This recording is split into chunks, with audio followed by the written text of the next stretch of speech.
দেখুন, ওনার উপর যে অত্যাচার হয়েছে সেখানে মহিলারা ছিল এবং পুরুষও ছিল, এবং পুলিশ যেটা বলছে যে এটা পারিবারিক বিষয়, এটা একেবারেই পারিবারিক বিষয় নয়।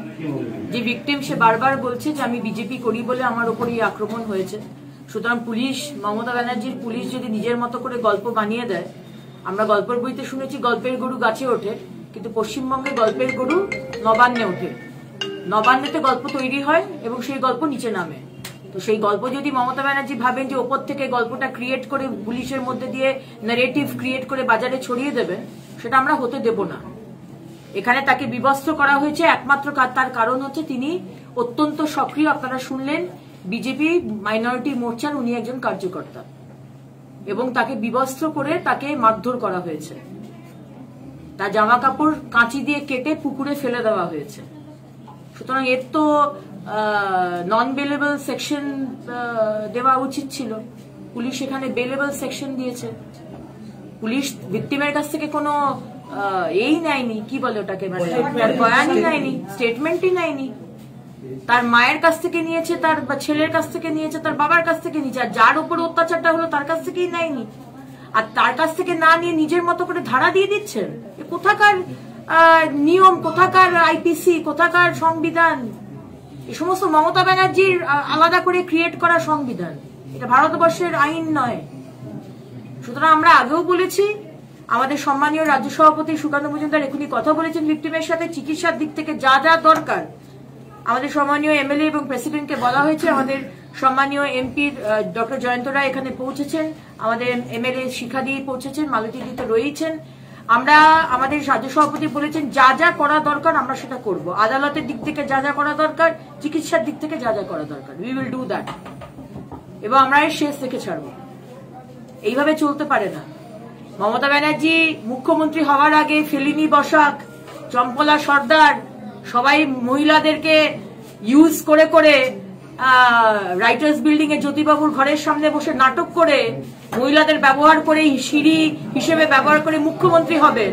আর মুখ্যমন্ত্রী হওয়ার পরে মহিলাদেরকে ছুঁড়ে ফেলে দেবেন হাঁসখালি, পার্ক স্ট্রিট, কুচবিহার, কি ওইদিকে ওই যে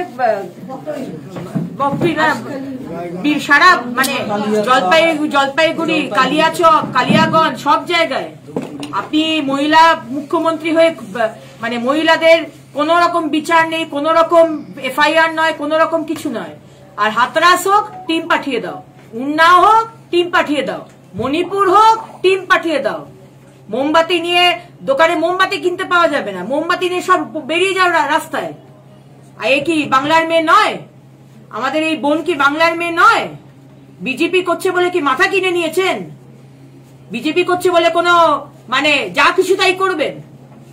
আর এই লেভেল অব্দি ভাবা যায়? পশ্চিমবঙ্গে আজকে মহিলাকে বিবস্ত্র করে রাস্তায় ঘোরানো হচ্ছে, তার অপরাধ সে বিজেপি করে। তাই আমরা এই শেষ দেখে ছাড়বো। डांगा थाना के अंतर्गत घटी है, जिसमें एक महिला जो है उनके साथ उनके पारिवारिक जो फ्यूड था, फैमिली डिस्प्यूट को लेकर उनके परिवारजन के साथ उनकी एक डिस्प्यूट हुआ, जिसमें जो है पुलिस ने एफआईआर करके विदिन 24 आवर्स हमने 7 एक्यूज को अरेस्ट कर लिया है। There are 10 FIR named accused, बाकी सभी को अरेस्ट करने की कोशिश जारी है। इसमें इस घटना की सेंसिटिविटी को देखते हुए हमने इसमें सभी इसको उसी तरह से हमने डील किया है सेंसिटिवली, और बाय द बुक हम इस केस में चल रहे हैं। इस घटना को लेकर सोशल मीडिया पर कई तरह की बातें बाहर आ रही हैं, जो कि we would request to all the responsible citizens कि आप इस तरह की रूमर्स और फेक न्यूज पे बिलीव ना करें। इन्वेस्टिगेशन में जो जब रिवील होगा we will keep you updated. না 4 তারিখ ওই বিজেপি যেটা বলছে, ওদের প্রতিনিধিদল এসেছিল আপনার সঙ্গে দেখা করতে, ওরা বলছে 4 তারিখে গণনার পর থেকে ওই ফ্যামিলি ঘর থেকে বেরোতে পারতো, তারা ঘরের মধ্যেই ছিল, তাদের বেরোতে দিতে হুমকি দেওয়া হতো, ভয় দেখানো হতো, এবং যেদিন বেরিয়েছে ফার্স্ট তারপরেও তার উপরে হামলা হয়েছে। এবং শুধু বলছে মহিলারা না, তার সঙ্গে পুরুষরাও জড়িত, ওরা দাবি করছে। এটা কতটা ইয়ে হয়েছে আপনি পাচ্ছেন? देखिए, इस तरह का कोई इन्फॉर्मेशन हमारे पास अब तक नहीं आई है, और ना ही ऐसी कोई कंप्लेन थाने में आई है। अगर इस पे भी कोई कंप्लेन आती है तो आईन अनुजाई जो एक्शन होगा वो बिल्कुल लिया जाएगा। सर, जो विक्टिम है उससे कोई पूछताछ नहीं हुआ है, इस तरह का आरोप लगा रहे हैं कि पुलिस जानबूझ के पूछताछ नहीं कर रही है। इस मामले को कम करने के लिए पुलिस इस तरह का काम कर रही है, इस बारे में क्या? देखिए victim our first priority is to provide medical attention to the victim. ठीक है, जब विक्टिम का मेडिकल अटेंशन होते ही उनका स्टेटमेंट लिया जाएगा।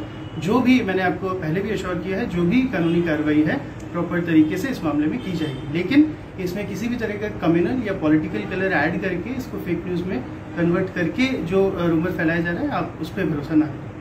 सर, भाजपा के नेता कुछ इस तरह भी बोल रहे हैं कि पुलिस इस घटना में कुछ ऐसे मामला धारा दे रही है जो कि जमानत मिल जा रहा है, बेलेबल सेक्शन की तरफ धारा लगाया जा रहा है। देखिए अभी तक किसी भी एफआईआर में कंप्लेंट के बेसिस पे धाराएं दी जाती हैं, हमने उसी तरह से धाराएं दी गई है। इसके अलावा अगर और भी we have already told them and through you we want to convey to everyone कि हम इसमें प्रॉपरली इन्वेस्टिगेशन करेंगे। अगर कोई भी धारा का मामला बनता है वो डेफिनेटली इसमें ऐड की जाएगी। না, এটা তো বরাবরের একটা বিষয়।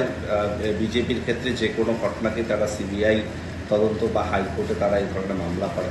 আমরা সম্প্রতি গতকালই জানতে পেরেছি যে হাইকোর্টে এই ধরনের একটা পোস্টপোল ভায়োলেন্সের ঘটনাকে উল্লেখ করেছে, বিচারপতি তাতে ফাইনও করেছে মিথ্যা অভিযোগ করবার জন্য।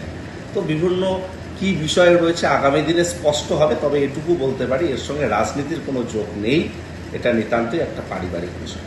এর উপর যে কোনো ধরনের ঘটনা সেটা নিন্দনীয়।